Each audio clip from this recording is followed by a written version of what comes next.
Center for Inside Out Understanding. All right, I live in Moortown, Vermont. My field is really prevention of problem behaviors and the promotion of well-being. I worked in the field of prevention since 1968. Wrote a book about the subject.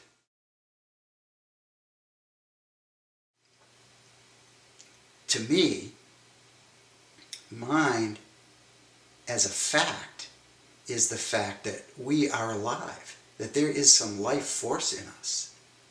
But without it, we would not exist.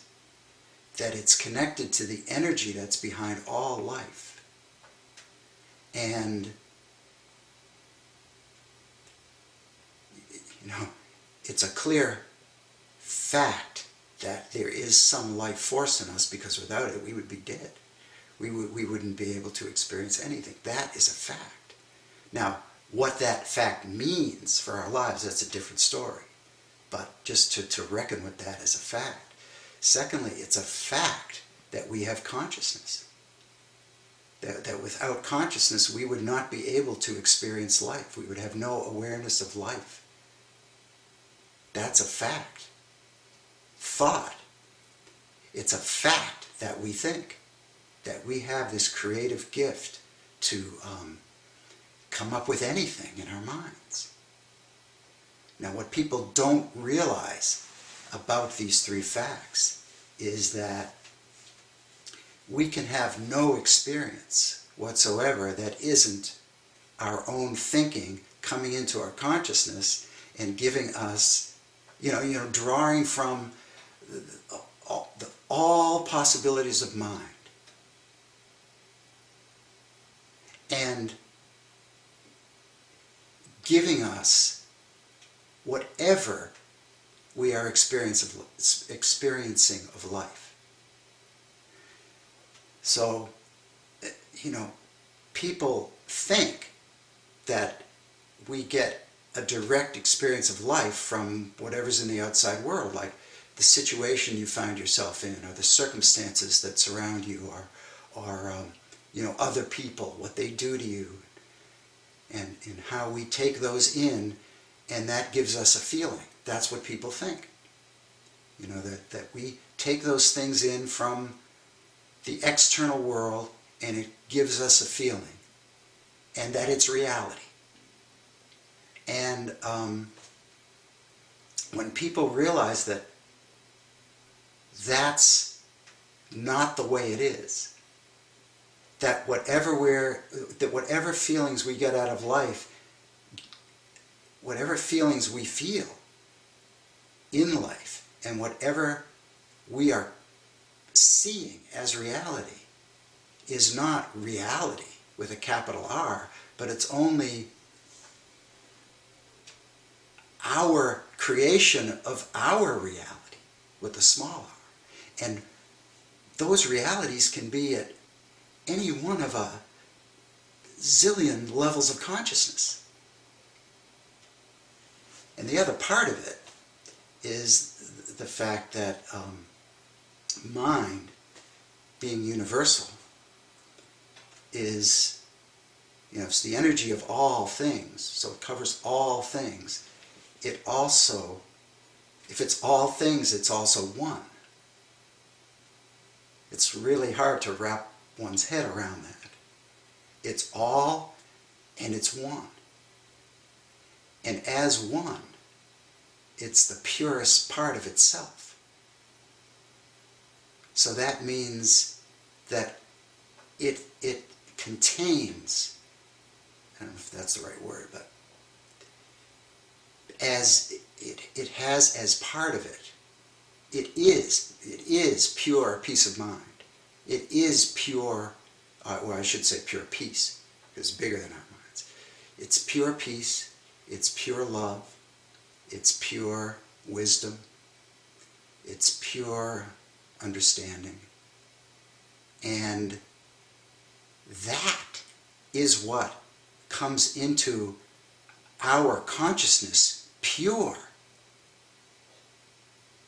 Well, that is our connection to universal mind through our pure consciousness, uncontaminated by anything. And then we get to contaminate it with our use of our creative power of thought. And we, you know, even people who know this, like myself, get caught up in life because it really does look like reality. So if we get bummed out about something, it really does look like it's reality out there that's making us bummed out. And then, you know, when we have this understanding, we might not see it immediately. We might get caught up, but then it's like, oh, you know, once you see it, it's, you just realize that, to realize it's your own creation. Your own misery is your own creation. I mean, that's pretty humbling. And it changes everything to see that. I mean, how seriously can you take yourself in light of the fact that you're making it up? So some people will say, well, you know, maybe my husband's beating me or something, and I can feel the physical pain, and I'm not making that up, that's real. What would you say to something like that? Well, you know, the action perpetrated against that person is very real. There is no question about that for 1 second. How one experiences that, how one takes that in, what they make of that for themselves, what it means for their life, that's all thought. In a training of mine, there were 2 women who both were severely sexually abused. Well, they were raped around age, when they were teenagers. One of them, what she made of that for herself was that it ruined her life. That she was damaged goods. That meant that she really didn't have to care about anything in life. She was totally worthless. She got heavily into drugs, sold drugs, prostituted herself to get money to buy drugs, and that's what her life became. I mean, she pulled herself out of it. Her thinking changed enough to settle down with a family, but she was still a mess until she came upon the 3 principles.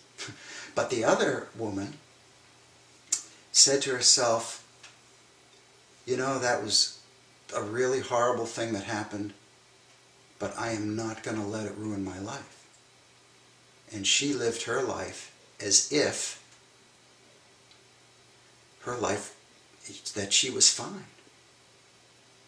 So, the same external event, yet 2 different experiences of that event. Why? Because they used their creative power of thought in different ways. Both of the way they used their creative power of thought came into their consciousness, made whatever they were seeing about it look like reality, but they were 2 different realities.